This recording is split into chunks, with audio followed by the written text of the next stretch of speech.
नमस्कार, बहुत स्वागत है आपका छत्तीसगढ़ राउंड अप में। मैं हूं आपके साथ ऋतु ज्ञानवानी। सबसे पहले बात करेंगे कांकेर की।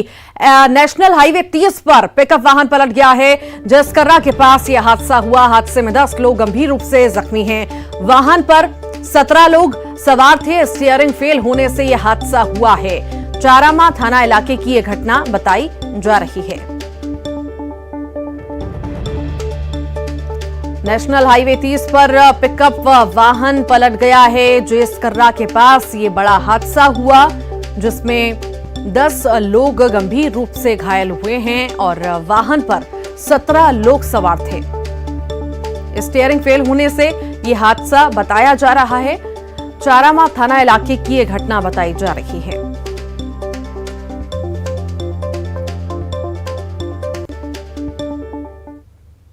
सीएम के निर्देश के बाद 3 जिलों में क्राइम ब्रांच का गठन किया गया है। पुलिसिंग में कसावट लाने के साथ ही आपराधिक मामलों में कमी लाने के लिहाज से क्राइम ब्रांच का गठन किया गया है।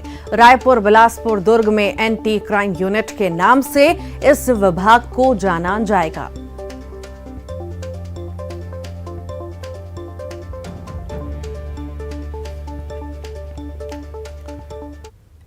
वाराणसी में चुनाव प्रचार करने पहुंचे सीएम भूपेश बघेल ने न्यूज 18 से खास बातचीत की। उन्होंने कहा कि इस बार चुनाव के मुद्दे कांग्रेस ने तय किए हैं।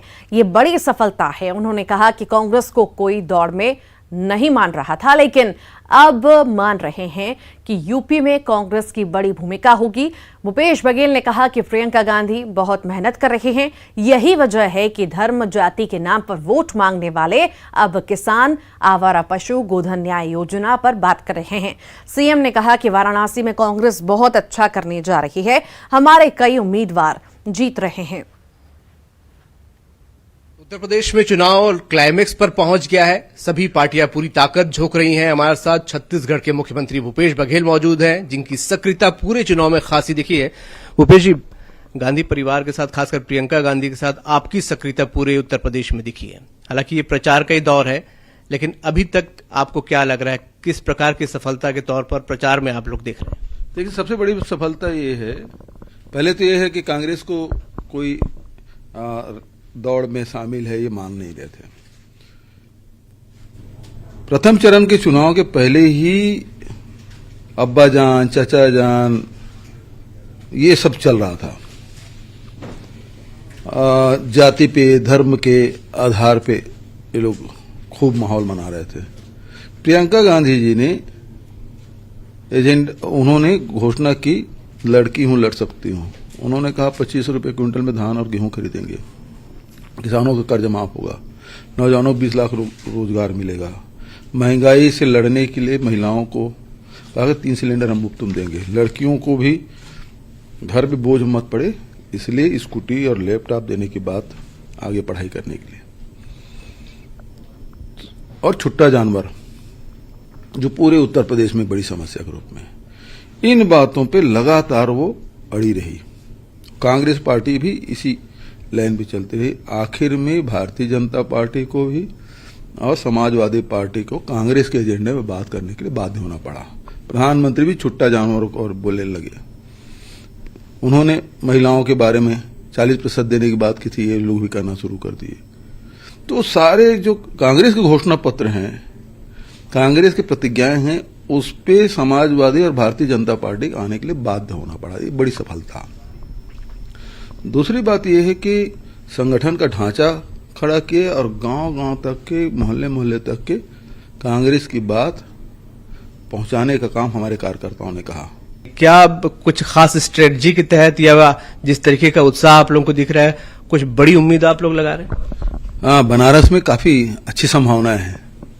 कम से कम इन 5 सीटों में से 3 सीट कांग्रेस जीतने की स्थिति में है, और यही प्रधानमंत्री के लिए चिंता का कारण है। हमसे बात करने के लिए बहुत शुक्रिया आपका। तो मुख्यमंत्री भूपेश बघेल हमारे साथ थे। कैमरामैन राजेंद्र के साथ अभिषेक शुक्ल, न्यूज 18 वाराणसी।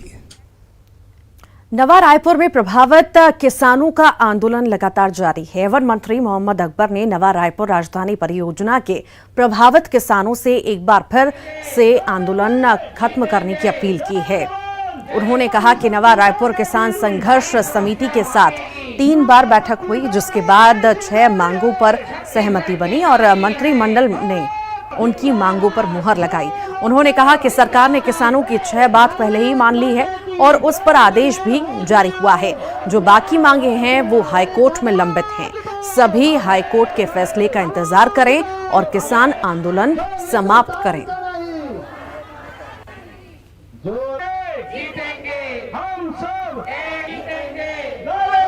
के मांगों पर चर्चा करने के लिए 29 जनवरी 2022, 14 फरवरी 2022 और 17 फरवरी 2022 को 3 बार इनके साथ बैठक हुई और इस बैठक में जो निष्कर्ष निकला उसके आधार पर मंत्रिमंडलीय उप समिति ने संचालक मंडल को प्रस्ताव प्रेषित किया, जिसमें 6 मांगों के संबंध में मंजूरी के बारे में सिफारिश की गई। अब उन 6 मांगों को लेकर जो संचालक मंडल नवा रायपुर अटल नगर विकास प्राधिकरण, इन्होंने 25/2/2022 को बैठक करके और मंत्रिमंडल के सिफारिशों को मानते हुए और आगामी कार्रवाई प्रारंभ कर दी और कुछ में कार्रवाई भी अब तक हो चुकी है। अभी जो 6 मांगों के बारे में है, वो 6 मांगों के बारे में जो हुआ, जो उनकी सहमति के आधार पर हुआ, वो ये 6 मांगों के संदर्भ में है। देखिए, मुआवजा के संबंध में कुछ प्रकरण उच्च न्यायालय में लंबित हैं, तो वो उनके निर्णय तक का इंतजार है। हमारा ये कहना है कि कुल 8 मांगें इनकी थी, उसमें 6 पूरी हो गई और शेष मामला हाईकोर्ट में लंबित है, तो हाईकोर्ट के फैसले का इंतजार करें, ये हमारा निवेदन है उनसे, और आंदोलन को समाप्त करें। राज्यपाल अनुसुईया उइके 3 दिनों के दौरे पर जगदलपुर पहुंची हैं। राज्यपाल ने बादल एकेडमी का अवलोकन किया। बस्तर के अलग अलग लुप्त हो रही जातियों के संरक्षण और संवर्धन के साथ ही भाषा और बोली की जीवित रखने के उद्देश्य से बादल का निर्माण कराया गया है, जहां आदिवासी संस्कृति को बचाए रखने के लिए कॉटेज बनाए गए हैं। राज्यपाल ने बादल एकेडमी की काफी प्रशंसा की और कहा कि बस्तर की संस्कृति को देखने के लिए और आने वाले पर्यटकों के लिए बादल एकेडमी अपने आप में देश विदेश में गौरव हासिल करेगी। कल शहीद महेंद्र कर्मा विश्वविद्यालय के दीक्षांत समारोह में भी शामिल होंगी और इसी के साथ ही कई अन्य कार्यक्रमों में भी शिरकत करेंगी। बस्तर को तो देश के इंटरनेशनल लेवल पर फेमस है और फिर अब उसके माध्यम से जो बादल का ये कंसेप्ट ये है कि यहाँ विभिन्न जनजातियों की जो संस्कृति क्या है, कला क्या है, बोली क्या है, भाषा क्या है, ये मतलब लोगों को इसके संदर्भ में दिखाया जाएगा और यहाँ पर इस तरह के सारे उनके भवनों के नाम भी, और लोगों को जब घूमने आएंगे तो देखेंगे कि हाँ, यहाँ के ट्राइबलों में कितनी वीरता थी, कितनी संस्कृति उनकी अपनी है। और फिर उसके साथ साथ यहाँ पर कॉटेज टाइप का भी बनाया है, वो लोग रुक भी सकेंगे, देख पाएंगे, यहाँ पर नृत्य अलग अलग, खान पान का मज़ा लेंगे, तमाम सारी चीज़ें हैं और इसलिए ये अपने आप में बहुत अनोखा है। रायपुर से बड़ी खबर आपको बताएं, स्वास्थ्य मंत्री टीएस सिंहदेव ने पत्र लिखा है। केंद्रीय स्वास्थ्य मंत्री मनसुख मंडाविया को यह पत्र लिखा गया है। यूक्रेन में पढ़ रहे मेडिकल छात्रों को लेकर यह पत्र लिखा। भारत वापसी के बाद आगे की पढ़ाई पर उन्होंने चिंता जताई है। मेडिकल छात्रों को भारत में समायोजित करने पर विचार करने को कहा गया है। अतिरिक्त सीटें बढ़ा समायोजित करने पर विचार करने की बात कही गई है। विचार विमर्श के बाद ऐसी पद्धति अपनाई जाए जिससे सभी छात्रों के अध्ययनरत समय अवधि को आधार मानकर स्क्रीनिंग टेस्ट के बाद देश के मेडिकल कॉलेजों में अतिरिक्त सीटें आवंटित कर उन्हें समायोजित करें।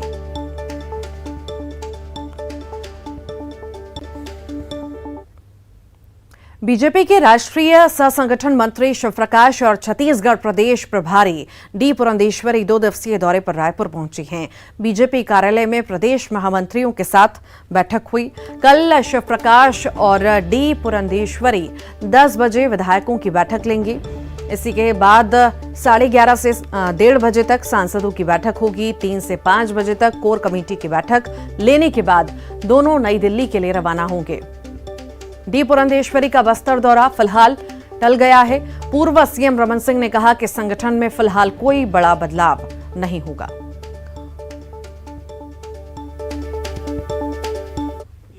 संगठन की भूमिका और संगठन के हमारे जो राष्ट्रीय प्रभारी हैं उनके आने का अपने आप में एक महत्व होता है और एक पूरे कार्यकर्ताओं में गतिशीलता आती है। कार्यकर्ताओं में जो कुछ कमियां हैं वो कमियां दूर होती हैं। संगठन में कोई बड़े बदलाव की संभावना फिलहाल ऐसा कुछ नहीं है। गतिशील करना है, जो ऑर्गेनाइजेशन हमारे है उसी को हम और गति। छत्तीसगढ़ में 2023 में होने वाले विधानसभा चुनाव को लेकर भाजपा ने कमर कस ली है। भाजपा के वरिष्ठ नेता लगातार छत्तीसगढ़ का दौरा कर रहे हैं और पार्टी के कामकाज की समीक्षा कर रहे हैं। इसी सिलसिले में बीजेपी के प्रदेश प्रभारी डी पुरंदेश्वरी रायपुर पहुंची। उन्होंने कहा कि बीजेपी संगठन लगातार समीक्षा कर रही है। हमारे कार्यकर्ता उत्साहित हैं और हमें उम्मीद है कि 2023 में हम जीतेंगे। विधानसभा के बजट सत्र में भाजपा विधायक जनता के मुद्दे को जोर शोर से उठाएगी। उधर कांग्रेस ने पुरंदेश्वरी के दौरे पर निशाना साधा। कांग्रेस का कहना है कि दौरे से कोई फायदा नहीं होगा क्योंकि सूबे में बीजेपी कई गुटों में बंट चुकी है। प्रजा के प्रति जो अनदेखी हो रही है वो सब उठाएंगे। हमारे विधायक तो they are capable and they are active, so we will definitely raise the issues that have been affecting the people in the state of Chhattisgarh. बढ़ाने की कोई बात नहीं है। We have been coming regularly and we have been doing the समीक्षा जो हमारे संगठन के बारे में उम्मीद है उस पर तो लगातार हो रही है और उसी के अंदर हमने इस बार भी यहाँ है। कार्यकर्ता तो उत्साह है और ज़रूर I think this time when we fight the elections in 2023 हमें ज़रूर अच्छे we will get a good victory, ऐसा तो मेरा। पुरंदेश्वरी जी बहुत कठिन काम में लगी हैं। गुटबाजी में बटी हुई भारतीय जनता पार्टी को एकत्रित करना और साथ में मुद्दा विहीन भारतीय जनता पार्टी को एकत्रित करना उनके लिए कठिन चुनौती है। बस्तर का दौरा किस प्रकार से विफल हुआ। जब वो बस्तर में गई तो बस्तर के लोगों ने पूछा कि जो काम पिछले 3 साल में छत्तीसगढ़ की कांग्रेस की सरकार कर रही है, 15 साल तक छत्तीसगढ़ में भारतीय जनता पार्टी की सरकार थी, उसने इस काम को क्यों नहीं किया। और अब एक बार फिर से पुरंदेश्वरी जी बस्तर का दौरा करने जा रही हैं। राजधानी में पदाधिकारियों की बैठक ले रही हैं, लेकिन उनको अपने नेतृत्व पे भरोसा नहीं है। वे प्रदेश अध्यक्ष को साथ नहीं ले जाती हैं, नेता प्रतिपक्ष को साथ नहीं ले जाती हैं, पूर्व मुख्यमंत्री को साथ नहीं ले जाती हैं। तो गुटबाजी में बटी हुई भारतीय जनता पार्टी को एकत्रित करने का असफल प्रयास पुरंदेश्वरी करने जा रही है। और इसी के साथ ही यहाँ रुक रहे हैं एक छोटे से ब्रेक के लिए।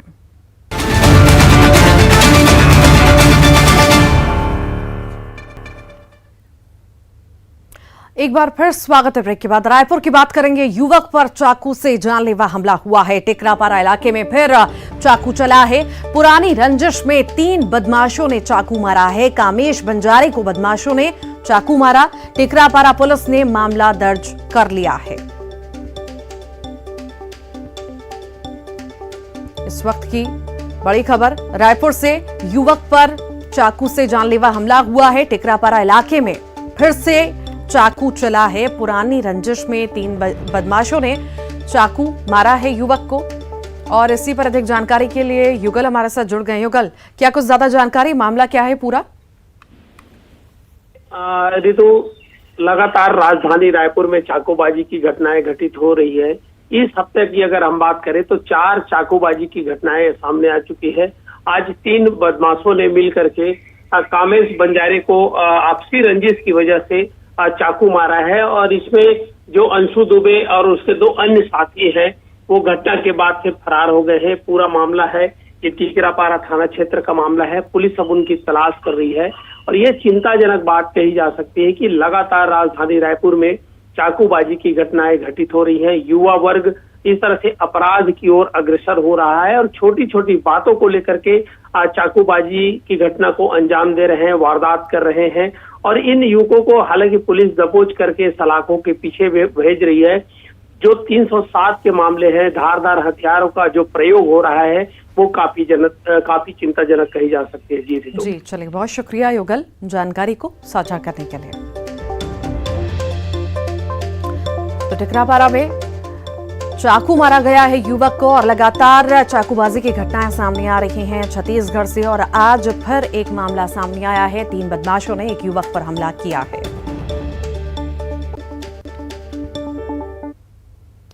और इसी के साथ ही फिलहाल के लिए इतना ही। खबरों का सिलसिला लगातार जारी है।